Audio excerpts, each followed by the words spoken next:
All right, just a second.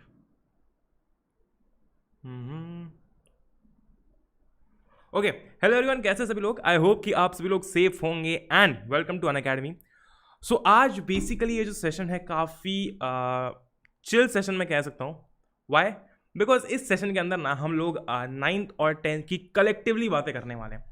मतलब ninth class में मानता हूँ कि हाँ एक अलग क्लास होती है, और टेंथ क्लास में मानता हूँ कि हाँ एक अलग क्लास होती है। बट आज हम ना कलेक्टिवली बात करेंगे और एक्चुअली देखेंगे कि ये जो दो क्लासेस हैं, ठीक है, एक तरीके से ये जो दोनों क्लासेस हैं वो इंटरकनेक्टेड हैं, क्योंकि अब जब हम नाइन्थ में आ जाते हैं एक बहुत ही क्लियर फैक्ट ये है कि नाइन्थ में आने के बाद में हमको ये रियलाइज होने लगता है कि नहीं यार, अब हमें थोड़ा सा और इनपुट देना पड़ेगा। अब पढ़ने के लिए हमें थोड़ा सा और इनपुट डालना पड़ेगा, थोड़ी सी और शायद मेहनत करनी पड़ेगी। तो आज हम लोग वही बात करने वाले हैं कि ये जो आपका फेज है नाइन्थ क्लास का और साथ ही साथ में टेंथ क्लास का, इन दोनों क्लासेस में एक्चुअली पढ़ना कैसे होता है। मतलब यार ये हमको बताया जाता है कि पढ़ना क्या है, हमको बताया जाता है कि पढ़ना क्यों है, पढ़ना कितना है, बट पढ़ना कैसे है। मिनिमम इनपुट तो खैर मैं नहीं बोलूँगा, मतलब आप बेटर से बेटर इनपुट दे के या फिर एक अच्छा सा इनपुट दे के भी मैक्सिमम आउटपुट कैसे पा सकते हैं। क्योंकि यार जीवन में जब तक कोई भी चीज़ करने के लिए स्ट्रैटेजी ये शब्द नहीं यूज़ होता ना, तब तक वो चीज़ अधूरी सी होती है। जैसे कि अगर आप कोई काम कर रहे हो, वो काम है 10 मिनट का, लेकिन अगर हमको वो करने में 1 घंटा लग गया, which means that we are not following strategy. अगर कोई 10 मिनट का काम करने में हमको 1 घंटा लग गया, which means we are not following a strategy. हम लोग हवा में तीर मार रहे हैं जिसका हम निशाना नहीं लगा पा रहे। लेकिन अगर हमारे पास में एक स्ट्रैटेजी है, if we have a strategy, तो उससे हम क्या कर सकते हैं? उससे हम बेसिकली एक तरीके से हमारे आउटपुट को जो है वो मैक्सिमाइज कर सकते हैं विथ बेस्ट स्ट्रैटेजी। तो आज हम लोग वही बात करने वाले हैं कि कैसे हम लोग इन दो क्लासेस के साथ में डील करते हैं। देखो यार, being your senior, I have been through this phase. मैं ये दो क्लासेस जा चुका हूँ। मैं जब 8 से 9th में आया था और जब मैं 9 से 10 में आया था, मैंने क्या क्या चैलेंजेस फेस किए थे, क्या क्या प्रॉब्लम्स थी, क्या क्या इश्यूज थे, और उन्हें आसानी से कैसे डील किया जा सकता है। क्योंकि जो गलतियां मैंने की है या फिर जो गलतियां हमने एज अ स्टूडेंट की है, शायद वो गलतियां ना तुम ना करो। ये मैं चाहता हूँ, मतलब शायद नहीं, यही मैं चाहता हूँ कि जो गलतियां हमने की है वो गलतियां तुम ना करो। Because at the end we have learned from our mistakes. हमें हमारी गलतियों से ही पता चला था।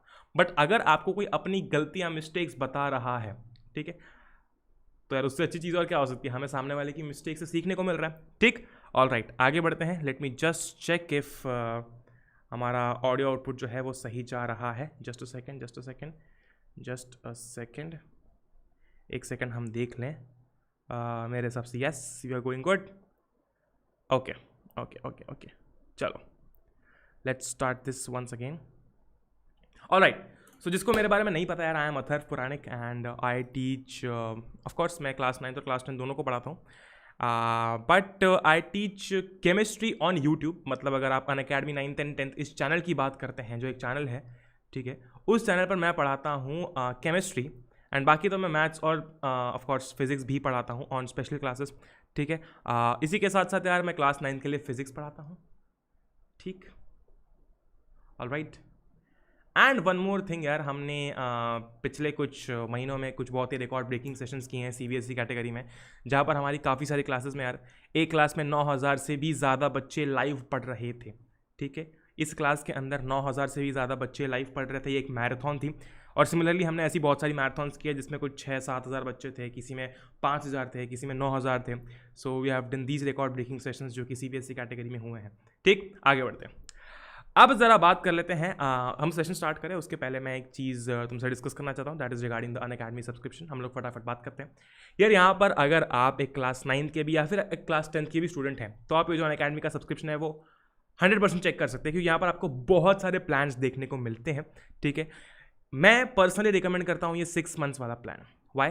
बिकॉज ये जो 6 मंथ्स वाला प्लान है, इसके अंदर आपको यार एक आइडिया लग जाता है कि यार 6 महीनों में मेरा कितना सिलेबस कवर हो सकता है, या फिर मैं कितना कुछ कर सकता हूँ। इसी के साथ साथ आपको ये जो 6 महीने वाला प्लान है, इस पर डील भी काफ़ी अच्छी देखने को मिलती है। This is for 10,000 rupees. अगर आप AP01 ये प्रोमो कोड यूज़ करते हो, जो कि ये है, if you use this promo code AP01, आपको एक्स्ट्रा 10% ऑफ देखने को मिलेगा ज़्यादा। यानी कि मतलब जैसे कि ये 10,000 का है, फिर ये 9,000 का हो जाएगा। ठीक है, तो जो 6 महीने वाला प्लान है ऑफ कोर्स 6 महीने का प्लान है and the price is 9,000 rupees, तो आप श्योरली इसको चेकआउट कर सकते हैं, जो कि मैं पर्सनली रिकमेंड करता हूँ।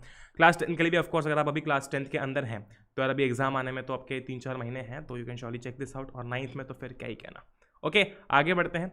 ऑल राइट, जब हम लोग बात करते हैं आपको यार 6th 7th 8th तक इतनी स्ट्रैटेजीज वगैरह की ज़रूरत पड़ती नहीं, क्योंकि हमने बुक उठाई, हमको क्वेश्चन आंसर दे रखे हैं और जनरली जो है वो उसी से हमारे जितने भी सवाल है वो आ रहे होते हैं एग्जाम के अंदर। बट जब मैं बात करता हूँ 9th क्लास की, जब मैं बात करता हूँ 10th क्लास की, 11th 12th खैर एक बहुत अलग एरिया हो गया, बट 11th 12th की भी हम लोग फ्यूचर में बात करेंगे। बट या जब हम लोग क्वेश्चन आंसर देखते हैं, पढ़ते हैं, राइट, तो यार सीन ऐसा है ना कि 6th 7th 8th तक सब चिल माहौल है, कोई चिंता नहीं है। बट जैसे ही हम लोग 9th में आते हैं, हम एक नई दुनिया में आते हैं, हम एक बहुत ही अलग दुनिया में आते हैं, और वो दुनिया है कॉन्सेप्ट्स की दुनिया। 8th तक हम लोग काइंड ऑफ EVS ही पढ़ रहे होते हैं, बट 9th में हम लोग थोड़ा सा साइंस के सामने आते हैं। हमें साइंस दिखता है, हमें अलग अलग सब्जेक्ट्स दिखते हैं, हमें फिजिक्स दिखता है, हमें केमिस्ट्री दिखता है, हमें बायोलॉजी दिखता है, राइट। आपके स्कूल के अंदर भी अगेन अलग अलग सब्जेक्ट टीचर्स होंगे for physics, chemistry and biology, right. Great, amazing. तो यार ये आने के बाद में ना एकदम से ऐसा डर सा लगने लगता है, ओ माय गॉड यार फिजिक्स तो बहुत टफ लग रही है, हमने 7th 8th क्लास में तो सिर्फ छोटी मोटी चीज़ें पढ़ी थी, तो बहुत टफ लग रहा है। अरे केमिस्ट्री तो बहुत टफ लग रही है, अरे बायोलॉजी में तो इतनी सारी टर्मिनोलॉजीज हैं। तो ये चीज़ें देखते तो थोड़ा सा डर लगता है, थोड़ा सा ऐसा अजीब सा लगता है। बट हम लोग वही बात करने वाले हैं कि डील कैसे करना चाहिए। There is no class without a strategy. कोई भी क्लास 9th के बाद से तो बिना स्ट्रैटेजी की नहीं चलती है। Every class require some specific sort of attention. जब मैं बात करता हूँ 8th क्लास की, तो सोचो जब आप 8th क्लास में थे तब इतना दिमाग आपने नहीं लगाया था, बट जैसे ही 9th में आए चीज़ें बदल गई भाई साहब, हैं, चीज़ें बदल गई। अगर आप 10th के स्टूडेंट तो आप जानते हो कि 9th में आपकी चीज़ें कैसे बदली थी, दुनिया कैसे बदली थी, राइट, क्योंकि 9th के अंदर आपने सब कुछ नया देखा। अगर आप 9th के स्टूडेंट हो तो आप देख ही रहे हैं। तो वही है कि हर एक क्लास अपना अटेंशन मांगता है। 10th थोड़ा सा बोर्ड पर्सपेक्टिव से अटेंशन मांगता है, 9th थोड़ा सा स्कूल पर्सपेक्टिव से, कॉन्सेप्ट बिल्डिंग पर्सपेक्टिव से अटेंशन मांगता है। ठीक, आगे बढ़ते हैं। अच्छा, अभी class 9th and 10th are the 2 very crucial classes. ये जो दोनों आपकी कक्षाएं हैं, ठीक है, ये बहुत ही इंपॉर्टेंट कक्षाएं हैं यार। क्योंकि मैं ये नहीं बोल रहा हूँ मार्क्स मैटर करते हैं, मार्क्स ये करते, मैं ये नहीं बोल रहा हूँ, क्योंकि ये दोनों क्लास आपको 2 चीज़ें सिखाते हैं। 9th आपको सिखाती है कि नए चेंज के साथ में डील कैसे करना है, मैं चेंज लिख देता हूँ, और 10th आपको सिखाती है कि प्रेशर कैसे हैंडल करना है।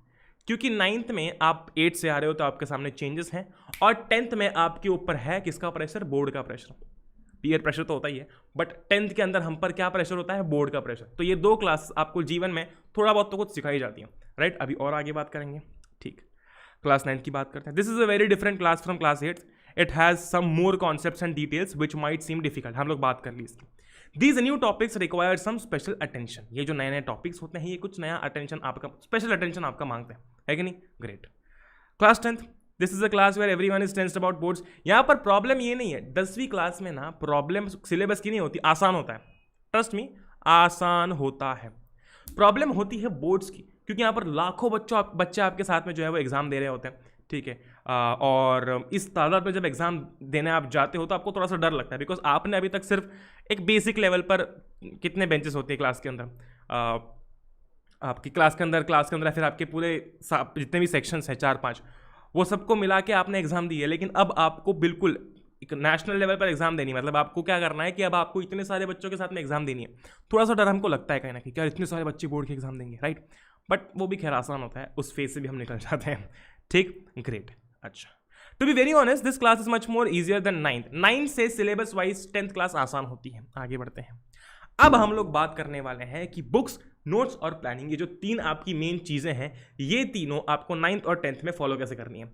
जब मैं बात करता हूं बुक्स की, when we talk about class 9, NCERT has to be your number 1 priority. देखो यार, NCERT ये आपकी नंबर 1 प्रायोरिटी की होना चाहिए, क्योंकि शायद हो सकता है कि आप अभी भी NCERT फॉलो कर रहे हो 8 क्लास तक, बट कुछ स्कूल्स में NCERT 9 से हमको देखने को मिलती है। ठीक, हम लोग मतलब 9th में देखते हैं NCERT, हमको पता चलता है कि यार नहीं, NCERT है, ये बुक है, और यही बुक आपको अगले 3 साल तक फॉलो करनी है, whether it be your school exams, whether it be your board exams, और whether it be any of your competitive exams. वहाँ पर भी आपको कहीं ना कहीं NCERT का थोड़ा बहुत इनपुट लगता है, NCERT का इनपुट लगता है। ठीक, ग्रेट। तो बात करते हैं, but when it comes to concept clearing and practice you can solve a reference book. देखो यार, मैं क्लास 10th में जब आऊँगा तब मैं तुमको ये बोलूँगा नहीं कि तुम रेफरेंस सॉल्व ही करो, बट जब हम क्लास 9th की बात करते हैं तो यार 9th क्लास एक चिल क्लास है थोड़ी सी टफ, बट इसमें कोई कंपटीशन नहीं है, और जहां पर हमारा कंपटीशन ऐसा बहुत तगड़ा नहीं होता ना, हमें फोकस करना चाहिए स्किल बिल्डिंग पे। किस चीज़ पे?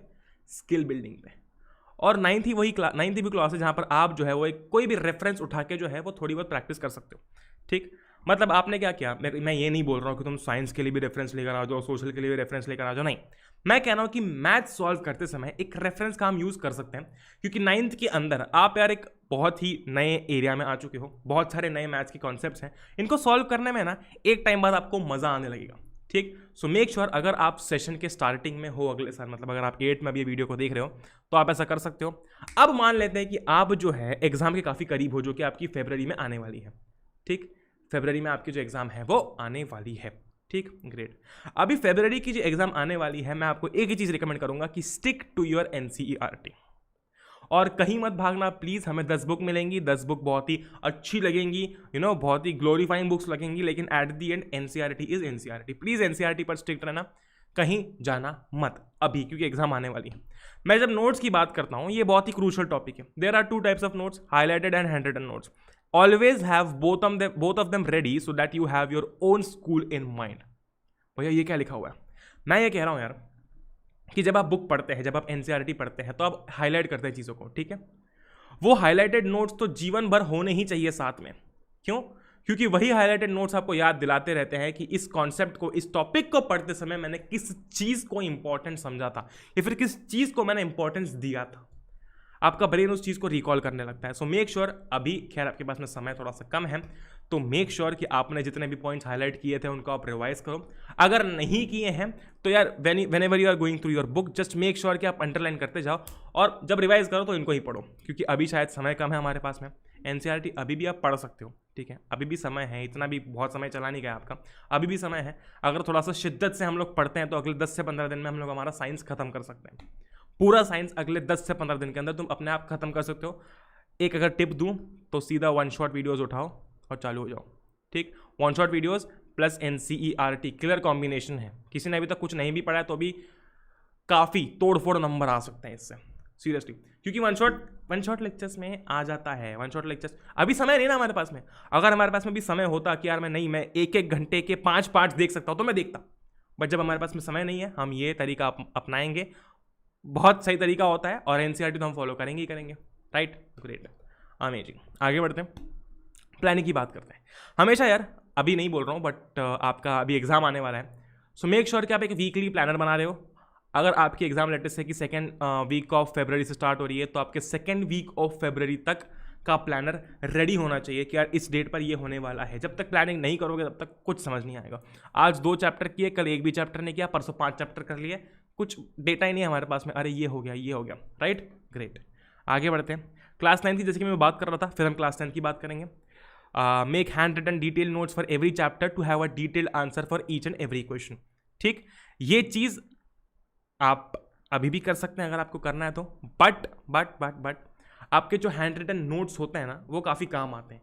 अगर आप अभी क्लास 9th में हो, ठीक है, आपका सेशन एंड होने वाला है। ठीक, सो आप अभी ज़्यादा फोकस करोगे कि मुझे बने बनाई चीज़ें मिल जाएं। ठीक है, आपको ऑलरेडी बनी हुई चीज़ें मिल जाएं। ठीक, ग्रेट। बट मेक श्योर कि जब भी आप अगली क्लास में जाओगे, 10th में आओगे, तो यार अपने हैंड रिटन डिटेल्ड नोट्स अपने साथ में रखना, क्योंकि अपने नोट्स की बात अलग होती है, जो नोट्स हम खुद लिखते हैं उसकी बात अलग होती है। Right, great. Make highlights in the book, make sure to revise this highlighted points on regular basis. अभी आपको ये करना चाहिए एट दिस पॉइंट, ये ज़्यादा इंपॉर्टेंट है। Right, great. बुक्स की हम लोगों ने बातें कर ली यार, और इसी के साथ हमने लेक्चर्स की भी बातें कर ली है। जैसे कि मैंने तुमको बताया कि अभी समय कम है तो गो फॉर 1 शॉट लेक्चर्स। जब समय होता तो मैं तुमको कहता कि नहीं यार तुम 1 घंटे का लेक्चर देखो। बहुत सारे बच्चों को कन्फ्यूजन होता है, मैं बता दूं कि मैंने ऐसा क्यों बोला। बहुत सारे लोगों को कन्फ्यूजन होता है कि नहीं भैया समय भले ही कम है, लेकिन कॉन्सेप्ट तो सारे मेरे 1 शॉट उसमें ही क्लियर होंगे ना, लंबे लंबे लेक्चर्स में क्लियर होंगे। तो अभी अगर आप एक चैप्टर को, मान लो कि आपने एक चैप्टर किया, उसमें आपको लग गए 5 घंटे, वर्सेस आपने एक चैप्टर किया जिसमें आपको 1 घंटा लगा। आज की डेट में जब एग्जाम अगले 2 हफ्ते में आने वाली है, ये मुझे ज़्यादा फीजिबल तरीका लगता है। यहाँ पर आपके कॉन्सेप्ट क्लियर होते हैं, कवर होते हैं। मैं मानता हूँ कि यार अगर यहाँ पर 95% हो रहे हैं, ठीक, तो यहाँ पर 100% होते हैं। But considering the amount of time that we have, मेरे हिसाब से 95% इज लेजिट। Right, great. ठीक, आगे बढ़ते हैं। क्लास 10th की जब मैं बात करता हूँ, देखो यार कभी भी टॉपर के नोट्स से पढ़ूंगा, इसके पीछे प्लीज मत पढ़ना। मैं तुमको उसका कारण बताता हूँ। देखो, there is nothing like topper notes that can explain you a concept matter. देखो यार, तुम टॉपर के एक नोट्स लेकर आओ, उसने खुद की लैंग्वेज में लिखा कुछ करा, अगर ऐसे कई नोट्स आपको मिलते हैं, मार्क माई वर्ड्स, अगर ऐसे कई नोट्स आपको मिलते हैं जो कि आपको यार उस लैंग्वेज के अंदर या फिर उस टेक्स्ट के अंदर ही सब कुछ समझा दें, वो नोट्स असली नोट्स होते हैं। टॉपर नोट्स जैसा कुछ नहीं होता। उस व्यक्ति ने वो नोट्स पढ़ के अपनी एग्जाम में अच्छे नंबर लाए क्योंकि उसको वो नोट्स जम गए थे। जरूरी नहीं है कि वो जो पीस ऑफ टेक्स्ट है जो उसके पास में है वो सबको जमेगा, right? So please please please make sure that you have your own notes और यू हैव नोट्स, ठीक है, यू हैव नोट्स जो कि अपने आप में ही सेल्फ एक्सप्लेनेटरी और बिल्कुल गजब हो, ठीक। बुक्स की बात करते हैं। 10वीं कक्षा में सीधी सी बात, एनसीईआरटी इज एनसीईआरटी। मैथ्स के लिए भी एनसीईआरटी। कोई भी रेफरेंस के पीछे इतना प्लीज मत पड़ जाना। मैं कह रहा हूं, अगर तुम्हारे पास में समय है, तुम्हें लगता है कि तुमने सब कुछ पढ़ लिया आज की डेट में, सब पढ़ लिया और अब तुम्हें बस प्रैक्टिस कर रही है, go with reference, go with your reference book, कर लो प्रैक्टिस मैथ्स की तुमको जितनी करनी है, ठीक है। बट अगर सिलेबस कंप्लीट नहीं हुआ है, पहले एनसीईआरटी करेंगे, फिर रेफरेंस की तरफ देखेंगे, ठीक, ग्रेट। वो होता है ना, बाहर खेलने जाना है तो पहले होमवर्क कंप्लीट करेंगे, फिर बाहर खेलने जाएंगे, जैसे कि हम लोग देखते हैं जनरली घरों में सबके, ठीक। सिमिलरली पहले एनसीईआरटी करेंगे, फिर रेफरेंस करेंगे, ओके। और ट्राई नॉट यूजिंग रेफरेंस, मैंने बता ही दिया तुमको यार, जितनी कम हो सके उतनी कम रेफरेंस यूज़ करो। एनसीईआरटी जब तक हम लोग पूरी ख़त्म नहीं कर देते हैं, तब तक हम ये नहीं कह सकते कि यार मेरे नंबर अच्छे आएंगे या फिर नहीं आएंगे, ठीक, great. Planning, always focus on each, ये बहुत बड़ी चीज़ है भाई साहब। कुछ बच्चे करते हैं सीधा मैथ्स पे फोकस, कुछ बच्चों को बहुत पसंद आता है साइंस, है, कुछ बच्चों को सोशल साइंस बहुत पसंद आता है ना। अभी दिक्कत ये है कि यार मैथ्स, साइंस, एसएसटी, ठीक है, हम क्या करते हैं, जो सब्जेक्ट हमको पसंद है उस पर पूरी जान लगा देंगे। बट ये जो, मान लो कि मुझे एसएसटी पसंद है, लेटस से, ठीक है, मैंने एसएसटी बहुत पढ़ लिया, लेकिन फिर मैथ्स और साइंस का क्या, मैथ्स और साइंस का क्या, right. So please please please make sure कि जब भी आप पढ़ रहे हो, इंग्लिश के साथ साथ हर एक सब्जेक्ट पर इक्वल ध्यान दो। क्योंकि अगर मान लेते हैं कि आपके साइंस में आ गया 99, वो ये क्या हो गया मान लेते हैं आपके साइंस में आ गया 99, है ना, क्योंकि आपका ये फेवरेट सब्जेक्ट था, बट आपके मैथ्स में आ रहे हैं 90, है, क्योंकि आपने इस पर कम ध्यान दिया, सोशल पर ध्यान दिया ही नहीं तो आ रहे हैं 75, फिर कुछ मतलब नहीं रहा ना। क्यों? क्योंकि यहाँ पर आपके नंबर बहुत ज़्यादा, लेकिन कंपेरेटिवली यहाँ पर कम है, तो आप देख सकते हो कि बैलेंस नहीं बन पा रहा। लेकिन वही अगर मेरे नंबर 96, 95, 94, 96 ऐसे होते हैं, तो एक कितना सही बैलेंस है, कितना सही एवरेज बन रहा है, राइट। यहाँ पर मान लो कि मेरे इंग्लिश में और कम नंबर आ रहे हैं, 50 ही आ रहे हैं, क्यों? क्योंकि मैंने पढ़ा ही नहीं इंग्लिश, मुझे सोशल में बहुत इंटरेस्ट था, साइंस में बहुत इंटरेस्ट था, तो ऐसा होता है, ठीक है। हमें यार अभी ये सोचना है कि अगर मेरे, मान लो कि आपका कोई सब्जेक्ट एक बहुत ही ज़्यादा वीक है, तो उसको हमको एटलीस्ट इतना प्रिपेयर करना है कि मेरा एवरेज ना बिगड़े, ठीक। अगर आपने एम कर लिया है कि मुझे 95% लाने हैं, तो मेक श्योर कि आप उन सब्जेक्ट में थोड़ा सा ज़्यादा इनपुट लगा पाओ जिनमें आपका इंटरेस्ट है। मैंने थोड़ी सी उल्टी बात कर दी, मैंने अपने ही स्टेटमेंट को थोड़ा सा उल्टा बोल दिया, बट द सीन इज कि मान लेते हैं कि आपके इंग्लिश में नंबर अच्छे नहीं आते, ठीक, मान लेते हैं कि नहीं आते, मेहनत करी बट भी नहीं, फिर भी नहीं आ रहे, हमको यार इतना मेक श्योर करना है कि बाकी के सब्जेक्ट में मैं वो चीज़ कवर अप कर पाऊँ। अगर मेरा टारगेट था कि मुझे 95 लाना है सोशल साइंस में, तो शायद अब मेरा टारगेट होना चाहिए 98। क्यों? क्योंकि मुझे यार ये सारे के सारे मार्क्स कंपेंसेट करने हैं फॉर माई इंग्लिश, ठीक, यानी कि इंग्लिश सब्जेक्ट के लिए। बात समझ पा रहे हो ना? So always always always use the subjects as supporting actors, ठीक। अगर मैं बात करता हूँ कि हमारे यार साइंस में नंबर अच्छे नहीं आ रहे, तो हम इंग्लिश में कवर अप कर सकते हैं, क्योंकि मेरा शायद इंग्लिश अच्छा हो, मेरे इंग्लिश में नंबर अच्छे आते हो, तो एट दी एंड हमको चीज़ें कवर अप करनी है। किसी एक सब्जेक्ट में नंबर अगर कम हो जाते हैं, तो बाकी सारे सब्जेक्ट उसको बचाने के लिए आने चाहिए, ताकि हमारा जो परसेंटेज वाला एवरेज है वो सही हो पाए, ठीक। इसी के साथ साथ जैसे कि हमने देखा है 9th और 10th के लिए एक बहुत ही सही पढ़ने का तरीका, साइंस के लिए नोट्स पढ़ो, एनसीईआरटी पढ़ो, पीवाईक्यूज करो। 9th में इतने होते नहीं है, बट स्टिल आपको अगर आप स्कूल के कुछ पिछले साल के पेपर अगर आपको मिल जाते हैं तो आप देख सकते हैं, ठीक। एंड सैम्पल पेपर देख लो, खत्म बात, इससे ज़्यादा कुछ और होता ही नहीं है। सोशल की बात करता हूँ, नोट्स, एनसीईआरटी 1, 2, 3, 5 मार्क क्वेश्चन, मैंने ऑलरेडी बता रखा है कि यार जब भी कोई क्वेश्चन प्रिपेयर करो उसको इस तरीके से प्रिपेयर करो कि अगर वो 1 नंबर में पूछा गया तो आप क्या आंसर दोगे, 2 नंबर में पूछा गया तो क्या आंसर दोगे, खैर ऑफकोर्स नहीं होता अभी, 3 नंबर में पूछा गया तो क्या जवाब दोगे, 5 नंबर में पूछा गया तो क्या जवाब दोगे, एंड सो ऑन, ठीक। PYQs and sample paper, maths में NCERT in text as back exercise as best as possible, जितनी बार हो सके और जितने तरीकों से हो सके इन टेक्स्ट और बैक एक्सरसाइज करना है। 9th के लिए एक एक्सेप्शन है कि आप रेफरेंस यूज कर सकते हो अगर आप साल के स्टार्टिंग में, और अगर आपको पसंद है बहुत मैथ्स प्रैक्टिस करना, अगर आपको कहीं ना कहीं लगता है कि कॉन्सेप्ट क्लियर नहीं है तो पहले एनसीईआरटी खत्म करो, लेवल ईजी होता है, इतना भी ईजी नहीं होता 9th का तो, बट हाँ ईजी होता है, बट मज़ा बहुत आता है। ठीक, तो ये थे कुछ कॉमन टिप्स एंड ट्रिक्स जो कि आप फॉलो कर सकते हैं for class 9th and 10th। I hope कि आपको ये सेशन पसंद आया होगा। एंड ये रहा आपका subscription once again, so surely check it out. मैं अगेन आपको 6 मंथ वाला रिकमेंड करता हूँ बिकॉज इसके अंदर आपको काफ़ी तगड़ा डिस्काउंट भी मिलता है, साथ ही साथ में यहाँ पर आपको एक बहुत लंबा पीरियड मिलता है अपनी प्रिपरेशन करने के लिए। ठीक है, बाद में आप अपग्रेड कर ही सकते हैं। आइकॉनिक सब्सक्रिप्शन का ये फायदा है, ये जो आइकॉनिक सब्सक्रिप्शन होता है इसके अंदर आपको एक पर्सनल मेंटोर भी देखने को मिलते हैं। Alright, great. तो AP01 is my promo code, you can surely use this promo code AP01 for extra 10% of. इसी के साथ साथ आई होप कि आप सब लोग सेफ होंगे। Don't forget to subscribe and like the video, और अपने फ्रेंड्स के साथ में शेयर करना बिल्कुल से मत भूलना। जय हिंद, वंदे मातरम, एंजॉय करो, we'll meet in next one, till then goodbye. मिलते हैं जल्दी ही एक ऐसे ही सेशन में, तब तक के लिए चलते हैं, बाय बाय।